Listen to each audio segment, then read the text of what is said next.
All right, welcome everybody. Good afternoon. Yeah, we're going to be talking about growing vegetables in containers.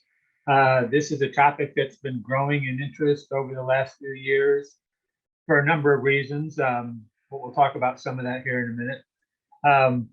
And lots of times when people are thinking about growing things in containers, they're thinking about flowers, for ornamental purposes. But here we're talking about growing in containers for food production. So that could be a little bit different and a little complicated. So we're going to talk about how you can do that successfully. Of course, one question might be, why would you even want to grow in containers? And generally, I would say it's kind of a choice of last resort. If you don't have a good garden plot, ground plot, or you don't have room for raised beds, you don't have a good place for either one of those, then you might think about containers. So sometimes people in apartment situations, or just no real backyard, maybe all you have is a deck area or a patio. Also, sometimes I know if you live in an apartment, maybe there is some ground available, but you don't have permission to use it. So that could be an issue for some people. We used to live in an apartment and nobody was allowed to put in gardens. So all you could do was have containers. And then also sometimes it's just handy having some plants in containers, because maybe your garden's way back at the back of your yard, but you want to just have some food plants around your patio, your deck, just so you can pick them whenever you want them easily. And so these are all good reasons for growing things in containers, but there are some disadvantages. The cost, obviously cost of containers, cost of the soil mix. It's also a little more labor intensive because you have to set up the containers and fill in the soil mix, and it's just it's work. And then of course you don't actually get as much food because you only have limited space. So if you're trying to produce lots of food, containers are not going to be the answer to you. You'd be better off with raised beds or ground plots. The other disadvantage to container gardening is they can dry out easily because you're limited by just the amount of soil in that container. In a ground plot, you have lots of root space for plants to grow out. Same thing in raised beds. The roots can go down deep, and during periods of drought, they'll be able to sustain themselves. But a container, once it's out of water, it's out of water, and the plants can die quickly if they aren't watered on a regular schedule. But here's some advantages. So yeah, obviously there's advantages and disadvantages. These are some of the things that are good about container gardens that might be appealing to some people. One is portability. Obviously containers full of soil are heavy, so they're not super portable, but you can move them around. It's not like a permanent thing like a raised bed. Raised bed, you can't just pick it up and move it. Containers, you can put them on a little dolly cart or slide them around or whatever. If you want to move them a little bit to get better sunlight, or if you just want to put them away for the winter. And typically containers are filled with good soil because you're the one making that choice of what kind of soil to put in there. So if you had really bad soil, like around your patio, you can overcome that. Instead of planting in the ground, you could plant in containers. And also typically containers will have a good depth. They'll be deep. If it's a large size container, it will be deeper layer of good soil than you might have just in the ground. And you also can have good drainage in there. If you have drainage problems in your soil around your garden area. And also accessibility for people who have mobility issues, flexibility issues, just difficult to bend over or to be on your knees or whatever. Containers, a good tall container will put the plants at a good height. Also for people in wheelchairs. So it just makes them more accessible because they're not down so low at ground level. And then so here's what I'd like to do is give people a list of things that will help them be successful with their gardening plan. So here's the recipe for successful food production in containers. And then we'll talk about each one of these so you'll know what we mean by these things, by these terms. So good containers, some containers are better than others, a good soil mix, proper watering, and then you want to use the correct plant spacing, getting your plants spaced the right distance apart, not too close or too far apart. And then some crops also work better. So you want to make a good crop selection, pick the crops that will do the best in containers. And then, of course, a container garden is a garden like any other garden, and there's a whole bunch of things you do with all types of gardens, just to have good practice, best practices. Talk about sun, planting at the proper time, mulching, rotating your crops, controlling the insects, pests, and then harvesting at the proper time. So those are general garden practices, but they're important with containers as well. So, all right, let's talk about choice of containers. Size is really important, and I generally tell people the larger the better. Even with small crops like lettuce or spinach or something, if you have a larger container, you can grow more food in it, have more plants. And lots of times people use containers that are too small, especially if a plant gets large. I mean, this is a pepper plant here, and it gets medium large, but something like a tomato or a squash plant get really large, or okra. And so you want to have really big containers. So you have a good amount of soil, so you have lots of root space for them. And then, the other thing about choice of containers is types. There's many different types. A lot of people used to use terracotta pots or ceramic pots. They're fairly expensive, and especially for large ones. But plastic pots have come into use quite a bit over the years. And there are some plastic pots that look more attractive than others. Some are very plain and kind of utilitarian. These are pretty plain right here, but they're large size and they're good. So, but the other thing relating to choice of containers is you want to have containers that have holes in the bottom, drainage holes, so let the water out. This is very important. And you can make holes in them. We'll talk about that here in a minute. But it's nice if the container starts out with holes already in it. So there's lots of things you can use for containers, some good, some bad.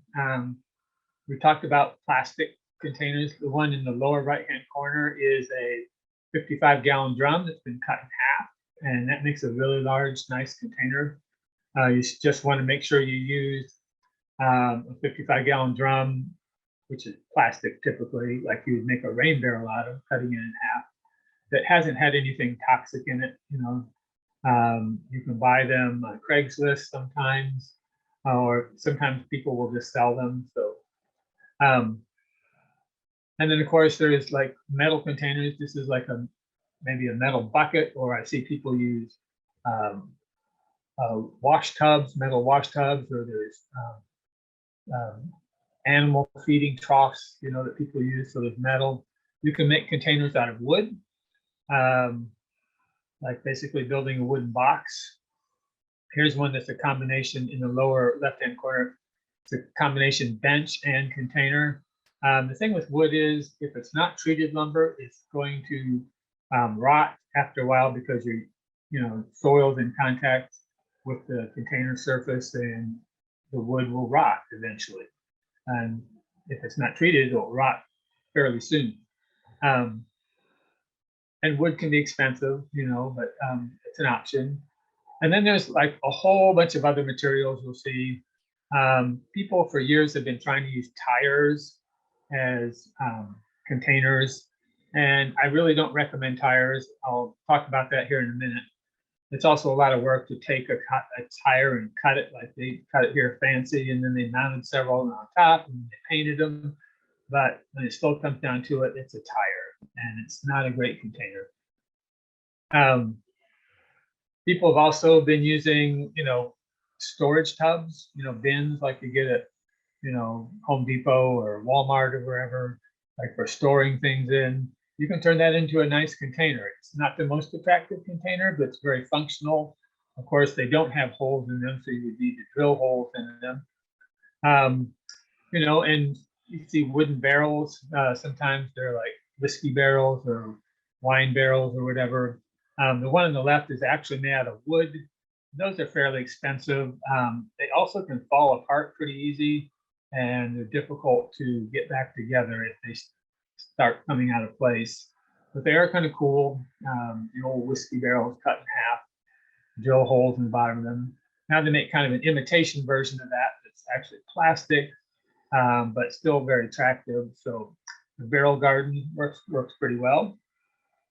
Back to the tires. So there's several problems with tires. One is that you don't get a lot of space because the tire is big on the outside, but the inside hole is smaller. And so that is, doesn't give you a lot of space. Another problem with tires is they are typically black like this unless you paint them, and that absorbs a lot of heat. And is just, the container gets too hot, the root systems have difficulty coping with all that heat. And, just look at the spacing here. These look like cabbage plants, or possibly collard plants, can't tell for sure, but I believe they're probably cabbage. And there's only like 2 plants in one stack of tires, and yet look how much space it takes, to have those all together. And so just not very space efficient. But there's a third problem with tire garden containers is that there's some toxic materials that leach out of the tires. And so for that reason, they're especially not recommended. I mean, I know a lot of people are looking for great uses for tires that aren't, instead of putting them in the landfill, but this is not what I recommend. Somebody obviously was doing a pretty good job of gardening here, which is to say that you can't do it, but it's just not efficient space. And then there's some toxicity issues. So do not recommend tires as containers. A new kind of container that's becoming popular is what they call a grow bag or a smart pot. And basically what that is, it's a fabric type thing. These ones on the left here almost look like they're canvas or something. They've got handles on them. There's drainage holes in the bottom.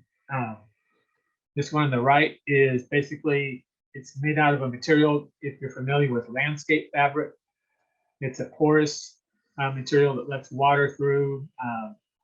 It's lightweight, but sturdy, filled up with good potting soil.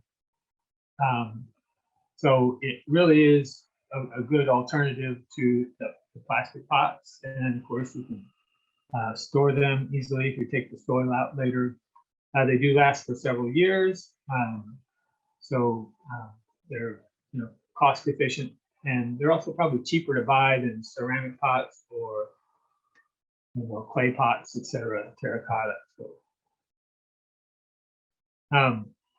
we've seen people have good success growing vegetables in smart pots because you can get large ones, and also the root systems just seem to do really well in them. So that would be one of the top choices for growing in containers. People have other ideas, people are pretty creative and there's different things you can do. People have actually used just potting soil bags where you just, cut them open like a little window and then you plant in them. I'm not a big fan of this one. It just seems kind of weird. You don't have very deep soil. So for something like lettuce or spinach or radishes, it would work okay.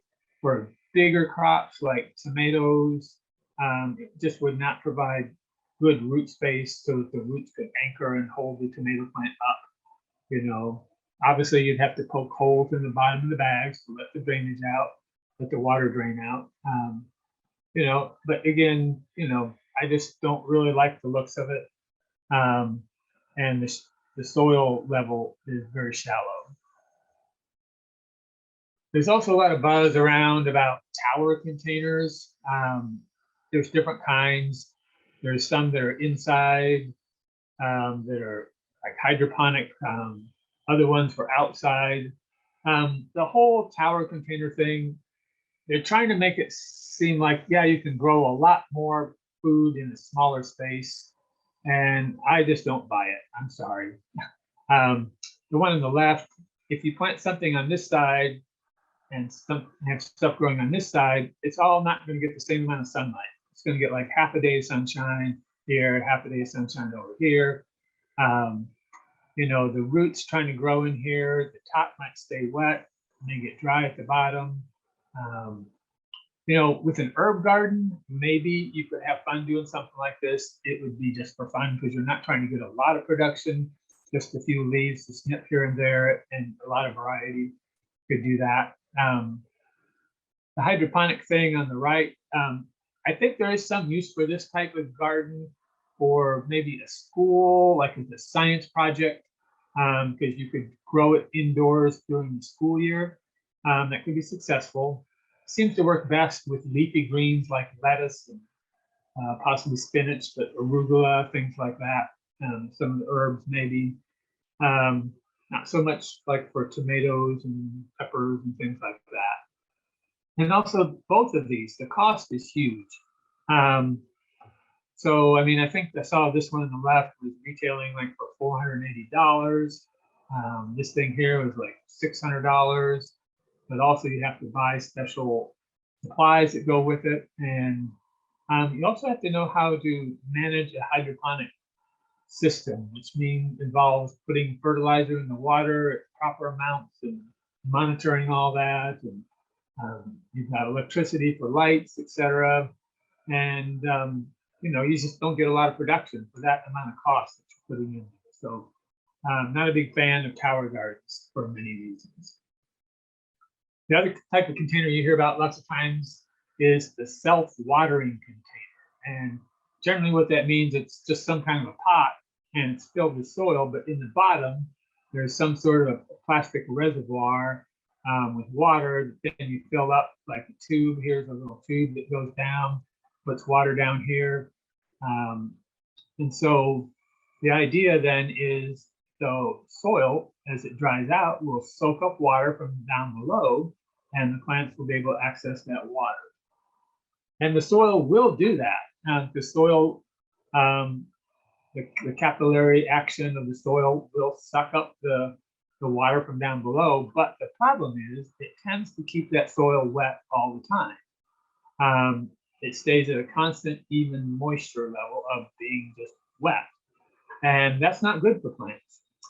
Plants in a normal cycle outside, even in a container, they go through kind of a dry, little bit of dryness, and then you water them before they get too dry. So I tell people water when they're starting to dry out, not when they're totally dry. But same thing in a raised bed or ground pots. If you, you know, normal cycle is soil dries out a little bit, then it rains or you water it, and then it's wet for a short while, and then it's moist, slightly moist, and then it gradually decreases until you water again. But it doesn't stay wet all the time. So I do not recommend self-watering containers. But a lot of people will just think that's easier because you don't have to spend the time to water, but I don't think the results are worth it. All right, let's talk about adding drainage to containers. Sometimes you'll even buy like a really nice ceramic pot and it doesn't actually have holes in the bottom. And that's because the people who made the ceramic were too lazy to put holes in it, or they're not really sure how gardening works and understanding that you need holes in the bottom. Same thing with plastic pots. Sometimes they come with little things like this, and you can open it up and let the water drain out. But typically with plastic pots, or sometimes with terracotta pots or ceramic pots, you have to drill. It's pretty easy to drill in plastic. You can use a large drill bit, good size, and literally you can just punch a whole bunch of holes in there. 3 holes here would not be enough for this size container. I would punch, 15 or 20. There's no downside to that. It just makes sure that you're going to have good drainage. This one here, that looks like they're maybe just doing 3 holes. I would probably do 7, 8, or 9 with this container here, just to make sure you're getting good drainage action. If you're going to drill in ceramic or terracotta, you probably will need a special drill bit, a masonry drill bit rather than just a wood drill bit. So that will just help you be able to drill into the container. But yeah, lots of holes. You can see this one on the right came with several holes already, but then somebody came in, added more, and filled more holes, which is good. This container on the left looks like it has some sort of a soil moisture meter that measures when the thing is dry. Again, I'm not super fan of that because, you have to know whether it's working or not. It could mean it's wet down below but dry up above. So I'm not a fan of those things. But also this thing only has like 3 or 4 small holes at the bottom, and they're very small. The other thing that happened is with small holes like that, they can get clogged with soil real easily. So there's something that you want to do for that. I'll tell you about that here in a minute. But first, here's another thing you'll read about, especially in old-time gardening books. They always talked about containers putting some gravel in the bottom for drainage. And the thinking here was not a bad idea. You look at the one on the right, you've got your soil, and down here is the gravel. And so there's big pore spaces here. So if you put like too much water in this container, it come down here and it'll fill this up down here. The problem is you still need holes down the bottom to let the water out. So that really doesn't do much good for you. The other thing is what happens over time is as you water, these little soil particles sift down and they will fill up all the little pore spaces in this gravel over time, unless you put some kind of a landscape fabric separator over the top of that. But you don't really need to do that. What you really need to do is just make sure you have enough holes and enough holes of decent size in the bottom of your container. And then what I like to do is put a landscape fabric on top of that. Here you can see how that works.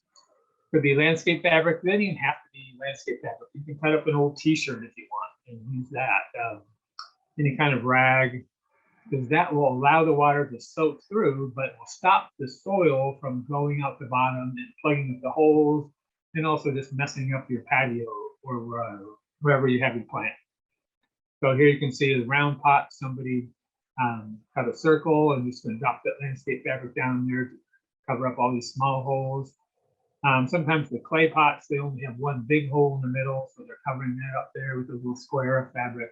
But I really do recommend that, and don't put the gravel in the bottom. All right, let's talk about what kind of soil to use. You want something that's going to drain rapidly, but retain enough moisture so the roots don't dry out too quickly. So you can make it yourself, or you can purchase a good quality potting mixture. It comes in bags. Unfortunately, not all the stuff that's labeled as potting soil is really good potting soil. Some kinds are better than others. You can also make your own formula from garden soil, peat moss, and perlite. I'll talk a little bit more about that here in a minute. But typically, the soil mixes that you buy are potting soil, or actually, they don't actually have dirt in it. And that's probably a good thing, because A, it's lightweight. The dirt, would be heavy. Dirt doesn't drain well. So the soilless mixes have usually an organic component, a mineral component, and they drain quickly. They're lightweight, and they won't have a lot of weed seeds in there or disease organisms. So lots of reasons for using a soilless mix. But also, I also do recommend, depending on the size of the container, leaving a 3-inch space. Don't fill your soil container all the way to the top. Leave 3 inches of space at the top. We call that water space. But I also like to put a little bit of mulch in there. So later on, you got 3 inches, you'll add 1.5 inches of mulch, and then that'll leave you still with plenty of water space. The soilless mixes, talk a little bit about them.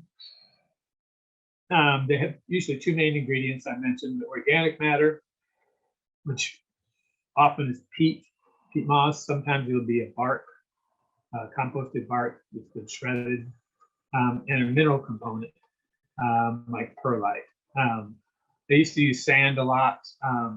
Sand is heavy and also is not sterile. So, and a really good soilless mix will also have some little bit of fertilizer added to kind of get it started, and won't last forever, but it will help plants get off to a little start.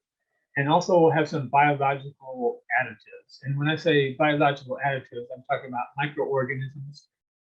So like this picture up here in the top right hand is Pro Mix. That's a soilless potting mix that we use here at Kansas City Community Gardens. Has peat moss in it, has some perlite, but also has some biological additives, some biofungicide, mycorrhizae, which is some natural fungus which will help plants grow and also to fight off fungus diseases. So really good stuff there. You can buy this at a really good garden center. You may not find it at like a big box store, but at the good garden centers, you'll be able to buy Pro Mix. And it can be reused. It's not just one season only, so it will last for quite a while. The other thing is soilless mixes, they just make a really good environment for growing healthy roots because of the good drainage and the high level of organic matter. But they will need, because there's no soil in there, they will need fertilizer on a regular basis. I mean, soil would too, because eventually you would use up the nutrients in the soil. But there's basically, when you're starting out with peat moss and perlite, there's not much nutrients in there at all, and they will add some, but you will need to add some on a regular basis to keep your plants growing throughout the season. All right, let's say you want to make your own homemade soil mix. You can do that. I use get a wheelbarrow and a bucket, and then put in like 1 part of good garden soil, just good topsoil from your garden, and then put in 1 part organic matter. I usually say peat moss, but you could also use good compost, would work as well, and that would give you some more nutrients. And then I say 1 part perlite. And perlite is a heat expanded mineral material. You can buy it in bags at a good garden center. It's very lightweight. You've probably seen it in potting mixes before. It looks like little white granules. Lots of times people think it's some kind of a fertilizer, but it's not. It doesn't have any fertilizer in it. It's mainly just to provide drainage, big particle size. Like I said, people used to use sand, and you could still use sand, but sand, the particles aren't as big. It's also very heavy, trying to keep this fairly lightweight, so it's easy to move your containers around. The soil will be heavy, but the peat moss and the perlite are going to be pretty light, so it'll still be relatively light mix. Caution though, another product you'll see sometimes, and garden center people might try to tell you, oh yeah, put some vermiculite in there.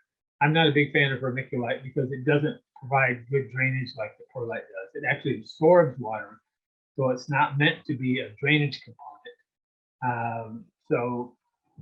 I just don't really recommend vermiculite. So perlite works great, peat moss works great, and then some garden soil, and that will give you a nice mix for growing in containers.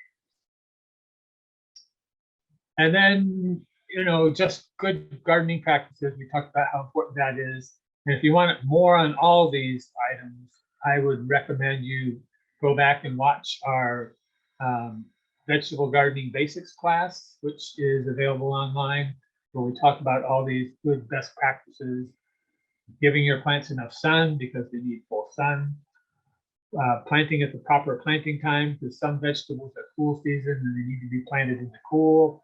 Some are warm season and they need to wait till it's warm enough. Mulching is very important, helps keep the weeds down, but also stops the plants from drying out too quickly, very important. Proper watering, proper fertilizing, crop rotation, where you move the crops around from year to year so you're not planting the same thing in the same place each year. And of course, controlling insects and weeds, don't let them get away with you. It's fairly easy to control the weeds in containers because there's not too much ground space. And usually if you're using a potting mix, there's not too much weeds either. So really weeding is usually pretty easy in containers, but still you'll get a few weeds to pop up here and there, and you don't want to let them get out of hand. And then of course, harvesting at the proper time. If your whole purpose is to grow food to eat, you want to harvest it before it goes bad, because otherwise you'll just be wasting all your time and energy and you won't get to enjoy the benefits. Sunlight, recommend at least 8 hours a day. Some of the leafy vegetables, you can tolerate partial shade, but root crops, beets and carrots need more than that. And of course, fruiting vegetables, things like tomatoes, cucumbers, peppers, eggplant, squash, they need the most sun, definitely need full sun to do well. You can still grow, if you only have half day sun, you can still grow tomatoes and the other crops like that, but you just won't get as many fruits, not as many tomatoes or peppers. So full sun is best. Proper plant spacing. We actually have a raised bed planting guide that shows how far apart to plant in a raised bed, and you can use that same guide for how far apart to plant in a container. You know, with containers and raised beds, you can put things closer together in a ground plot. Because in a ground plot, you have to have space for paths for walking on. But in a raised bed or container, you're not walking on it. You're just planting close together. But you don't want to plant too close. And you want to thin out extra seedlings if you have too many plants in there, because all the seeds came up.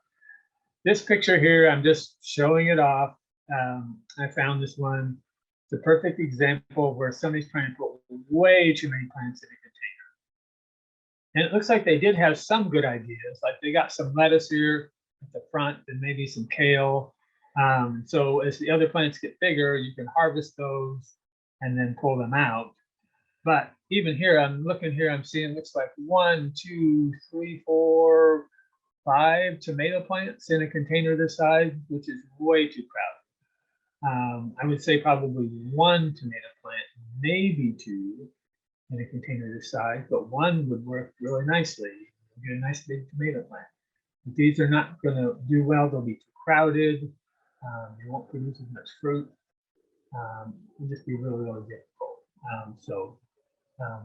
Don't want to overcrowd your plants, and don't want to put too many, you know, in each container. Proper watering. Again, we mentioned containers dry out quickly. Question is how much to water, how often, and what do you use to water? So,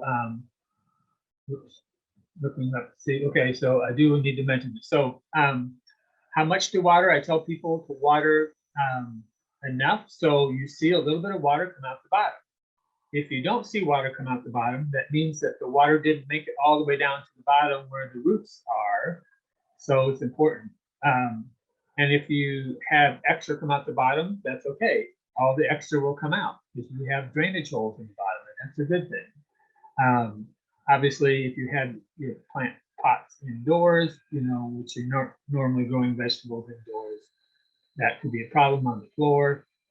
But outside on a patio, will just drain away, or on a deck, it'll drain in between the deck boards. So, as far as how often, you will learn that by the size of the container. What I tell people is let the soil start to dry out. You can stick your finger in. If it's still moist, like you just watered it, you know, that day or the day before, it still feels pretty wet.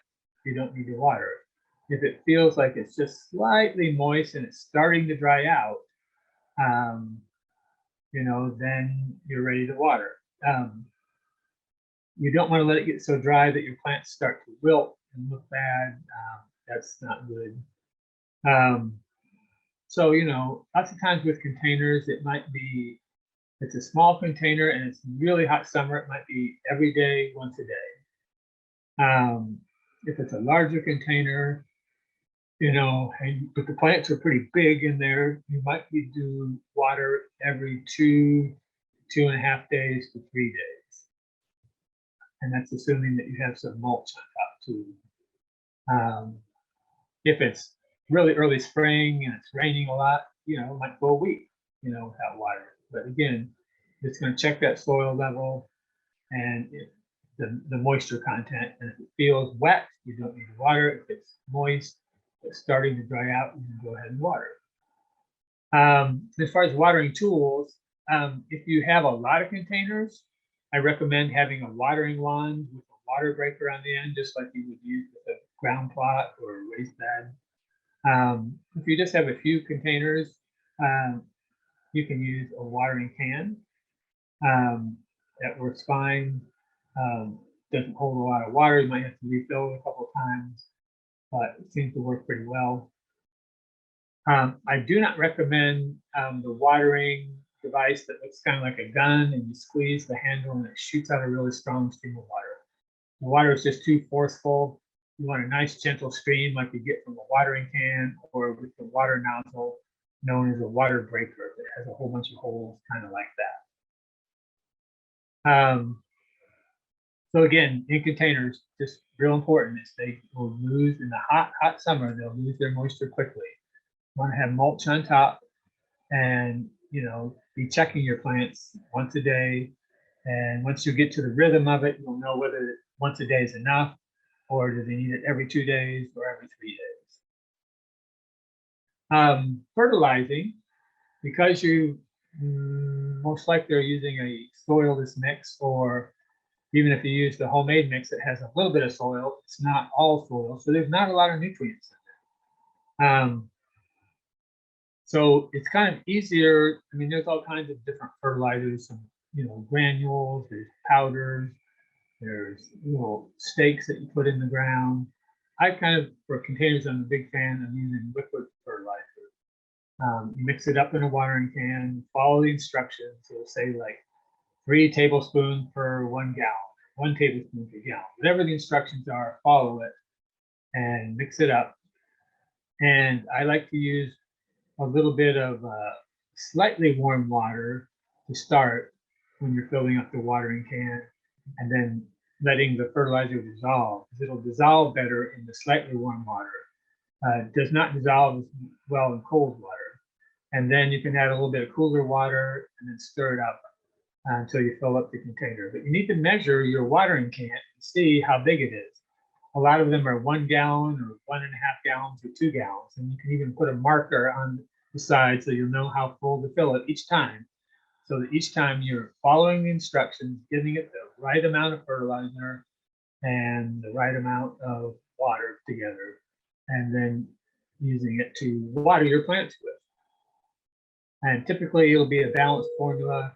If it's mostly leafy crops, you might have one that's higher in nitrogen. That's the first number on the 3-number series. So that is helpful for some crops. Potting mixes, remember, they drain rapidly. That's by design. So that fertilizer will be washed out of the container as you water. So like if you put fertilizer down on Monday and then you water again on Wednesday and again on Friday, that's going to push all that extra fertilizer, if the plant doesn't use it, out the bottom. So that's why you need to continually fertilize with the liquid fertilizer. So I usually say once a week is good. Follow the instructions though on your fertilizer. Many different kinds. There's chemical ones like Miracle Grow. There's organic ones like this one here is called Age Old Grow. It's made from seaweeds and other products, things like that. Sometimes people will use fish emulsion fertilizer. You can buy that. That's an organic liquid fertilizer. The main problem with that is that it is kind of smelly to use that. It's going to be in a place where you're going to try and be enjoying your plants, like on your patio or something. So you want to pick something that will not be so smelly in that case. All right, let's talk about which plants are good for growing containers. I mean, I will tell you right now, you can grow anything you want in a container and make it work. But some things do better than others just because of the size of the plant, like how far they spread, how big the root system gets, all those kinds of things, how fast they grow. So these are some of the better candidates. Peppers are one of the best. Tomatoes are good, but again, tomato needs a good bigger container, and tomatoes also need some support, because if you were planting tomatoes in your garden, you'd be having like a stake or a cage. I like tomato cages the best. They just really hold the branches up nicely. So that's useful. But you can grow great tomatoes, eggplant, kale, collards, all the greens work really well. Swiss chard, lettuce, spinach, arugula. Some of the root crops like beets, turnips, radishes, etc., work pretty well. Green onions are great. They don't take up very much space. You can grow a lot of them and keep replenishing them. Herbs do well in containers. Even things like broccoli and cabbage do if you've got enough containers and enough space. And also some of the crops that spread out like cucumbers and squash will do well. They just will take a lot of space in a big container. Cucumbers do nice if you have a little trellis. Sugar snap peas, carrots, sugar snap peas, they like trellis too. So all these things can work nicely in a pot and will grow well if you provide the good soil and water properly and fertilizer and all that good stuff. All right, here's some plants that maybe aren't the best ones, and it doesn't mean you can't grow them, because I know people do. Sometimes they're not the best because you just don't get very much. And that would be the choice with like bush beans. You can plant green beans in a container, but you're only going to have, even if it's a pretty good sized container, you might only have 5 or 6 plants, and that's not going to give you very many beans. And I said, beans are really cheap at the grocery store, or you can buy them at the city market. You just don't get that many beans. Bulb onions, again, I mean, you can grow them, fine. You're going to plant them really close together. They will keep, a long time, so they're good from that standpoint. But you don't get a lot, especially if you like to eat onions a lot, you're not going to get a lot of onions from one potato. Sweet corn, is a big plant. You need to have several plants so they can pollinate each other. If you had one of those 55-gallon drums cut in half, you could probably grow like 5 plants in one and maybe come up with 5 ears of sweet corn, but that is like for a whole season, and it takes up a large container for the whole season and takes up a lot of space. So not necessarily the best choice with sweet corn. Watermelons, they spread so far, the plants really run, take up a lot of space, will be trailing out in the aisles. And the roots won't have a good size for a root system in something like a container typically. There's some dwarf watermelons, and even on the squash and cucumbers, back to the previous page, you'll see some varieties of tomatoes, some varieties of summer squash, some varieties of cucumbers that are listed as bush or dwarf. And typically that means they don't grow as tall. And so that would be better for a container than something that grows real tall. You have a bush squash, that means it's not going to spread out and have a long vine as much. Same with the cucumber. So that's some advantage there. A dwarf tomato or bush tomato won't get as tall. And will do better in a pot, but it may not have as long a season, may not produce as much fruit, but still, might be a better choice for containers. Things like pumpkins, their vines spread out way so far. Pumpkins are difficult to grow even under the best conditions. White potatoes, Irish potatoes, you can grow them in a container, and people do. You just don't get a lot of potatoes compared to a ground plot or a raised bed. And again, potatoes are pretty cheap, but if you just really love the taste of new potatoes and want to grow your own, I say go for it. You can grow some, This won't get a lot. Southern peas, that's like black-eyed peas, purple hull peas. You just would not get very much production from one small container. Garlic, that's to go over the winter, so there's some hardiness issues. It might freeze out and have winter damage if you grow it in a container. Okra gets to be really large and tall, it gets like 5 or 6 feet tall. You put that in a container that's already 18 inches tall, it can get really tall. But you could grow a nice little patch of okra if you wanted to in a half 55-gallon drum container. You could put 5 or 6 okra plants in there and get nice little batches of okra throughout the summer. Cantaloupe, again, it's kind of like watermelon, has long vines, doesn't do as well in a container, just not as productive. And same with the winter squash and sweet potato too. These are all vining crops that like to spread out, have lots of room. So a small container just doesn't give you much space for that. I also get questions about people wanting to grow like perennial herbs or berries, like raspberries or blackberries or blueberries, or even like dwarf apple tree or dwarf cherry or something like that, dwarf peach tree. And you can do the apple trees, you know, there's size issues, so make sure you're working with a dwarf plant, and you will have to do some pruning, but start out with a dwarf plant so that you'll be able to keep it under control, will not outgrow the container. Also, those things like apples and dwarf peaches, etc., and berry plants, those all need a chill period. They need winter. So like you can't just like put the container in your basement and keep it warm, or in your, you know, if you have a sunroom or something, just because it wouldn't get the chilling it needs to produce fruit for the next year. So I do recommend you keep it out as long as you can until it starts getting really cold, like down into the teens. But you know, in the 20s, it's fine. Keep the containers out, and then put them in a garage, an unheated garage. That will work. Excuse me, and make sure it gets its chilling period over the winter. But if it goes like, if it's outside, just left outside, and it goes down into single digits or below zero, you can get winter chill damage that will damage the roots, and the plant may not grow the next year. So the other thing is you're just not going to get a lot of production, you know, like from an apple tree or a dwarf peach tree growing in a container. Not going to get tons of fruit, but if you don't have the space and you just want to try it for fun, it can be done.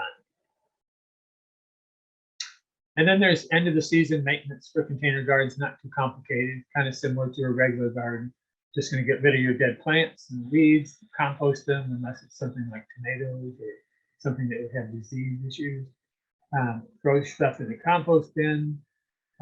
You can move the container to a covered storage area like a garage or shed, if possible.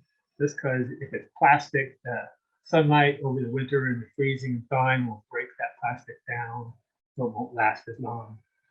You don't have to take the soil out of the container unless you want to, if that makes it easier for you. I do that on my patio. I'll take it out, dump it all into a tub, and then use it again the next year.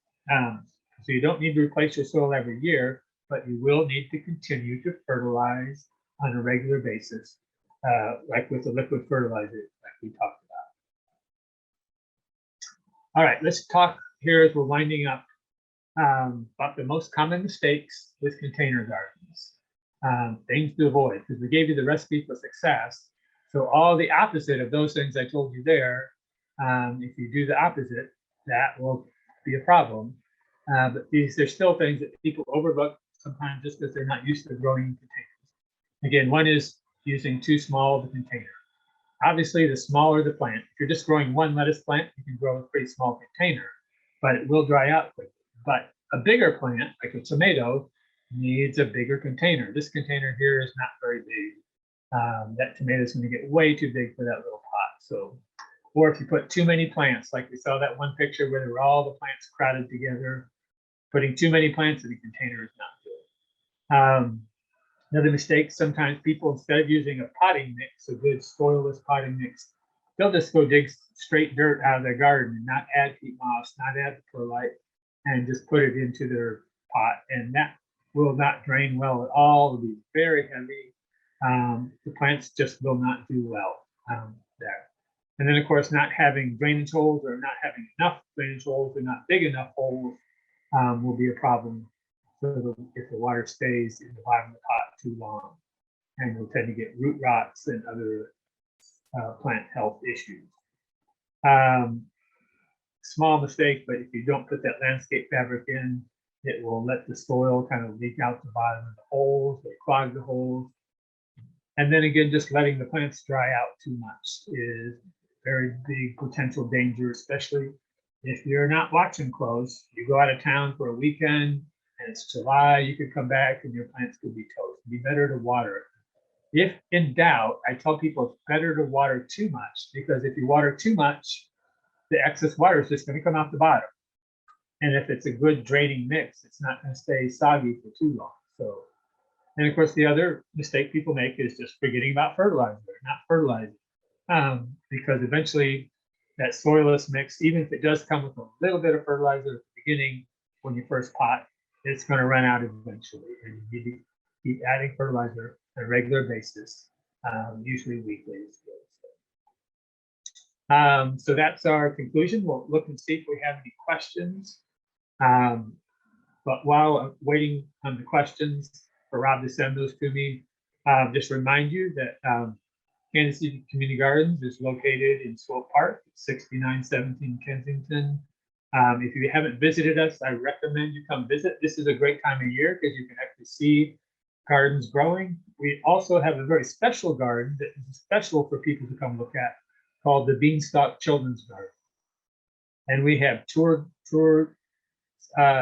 guides arrange tours for groups, like a summer day camp or a summer school group. Call our office and make a reservation for appointment. Or even if you just have a group of, 10 friends and you want to all come together, you can get a guided tour. We do ask for $2 per person for a tour fee. But families can just come on their own any hours that we're open, which is Monday through Friday, 9 to 5. And then on Saturday mornings from 9 to 12, the garden's open, not the office. We're not selling plants or seeds.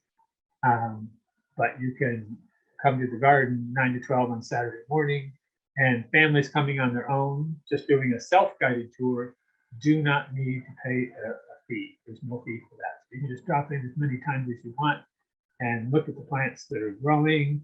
You get a chance to taste something that's in season, like a raspberry or a cherry tomato or whatever.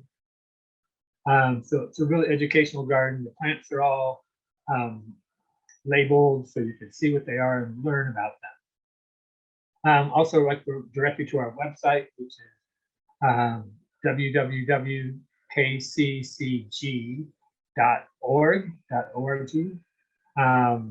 Rob will have links for that when he sends out the different, if you're requesting access to the workshop later, or if you want the PDF later. So, all right, let me check and see what we have on our email. Yeah, I just sent you about 3 questions, Ben. Okay, great.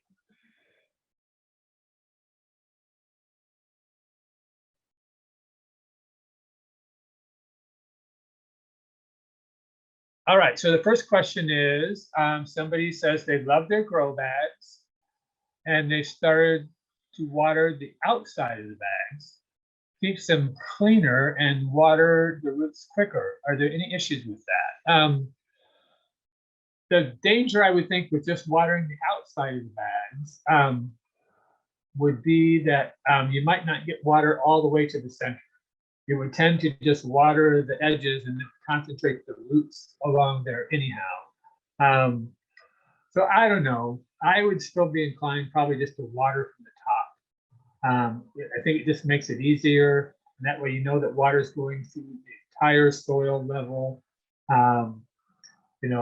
I'm not saying you can't do it the way you're doing it, but in my mind, that would be trickier and there's more room for error and not getting all the roots, fully watered. So, do grow bags need drainage holes? That's a very good question. They do not, because they are porous. They're fabric, and the water will just soak right through the bottom of the grow bag or the smart pot or whatever you're using. So you don't need to like punch holes in the bottom of that. So that's a good question though. And then somebody says they use the Miracle Grow potting mix, comes in a yellow bag, starts out fine, but gets really compacted with watering. Now that's interesting. What they mean is, I mean, any soil after a while watering, especially when it rains hard, will compact. Usually organic mixtures don't compact as much. So what I'm guessing is that that maybe there's not enough perlite in the Miracle Grow potting mix. Lots of times places don't put very much perlite in it. I would add more perlite, and that would help it compact less. It would help it to stay more porous. The other thing you can do is after watering is like take I don't know, something sharp like a screwdriver or something and just kind of poke holes and kind of twist it and loosen it up, not damaging the roots of the plant, but just kind of stirring the top layer of soil a little bit so that it will kind of loosen up the top, just like you might with like a hoe or something. You could do that. The other thing that I think helps with compaction is having mulch on the top. And I didn't talk about mulch too much, but I do recommend mulching containers so they don't dry out too much. You can use something simple like grass clippings. You could also use straw. You could also use something like cotton burr compost, which we sell in bags. If you're going to use something in a bag, I would use cotton burr compost. I would not use wood chips, would not use pine bark. Don't use the rubber mulch. If you're using something in a bag, don't use peat moss. That won't really be a good mulch, but the cotton burr compost in a bag makes a good mulch, or just grass clippings from lawn grass that hasn't been sprayed, or straw. Those are all good choices for mulch. And having that on top will stop the soil from getting compacted. So, well, that's all the questions we have right now. But if you have more questions later, you can actually send us emails. Just send them to contact@kccg.org, and we will try to answer your questions that. We also have people sometimes come in our office and ask us questions there. Depending on who's around, we can answer questions for you that way. But again, take a look at our website. You can learn more about Kansas City Community Gardens, our mission to help low-income gardeners, households, and community groups, schools, organizations, all to grow food. And we do that in lots of different ways. Excuse me, my voice is getting tired. And there's lots of information about that on our website, and also just lots of good basic gardening information. And it'll also get you access to where to find previous workshops if you want to go back and look at those, and also tell you about calendar dates, what's coming up. In September, we have a couple of great events. We have a big fundraising event called the Gardens at Sunset, and that's a great opportunity to come see the garden and learn about community gardens and to provide support for Kansas City Community Garden. But we also have our Fall Family Festival in our Beanstalk Children's Garden, which is a very special event where we have lots of special activities and plants to taste, vegetables to taste, recipes, and fun things to do for kids. And I would recommend you check that out. That's all information on our website. And again, thanks for tuning in, and we'll see you next time. Thank you.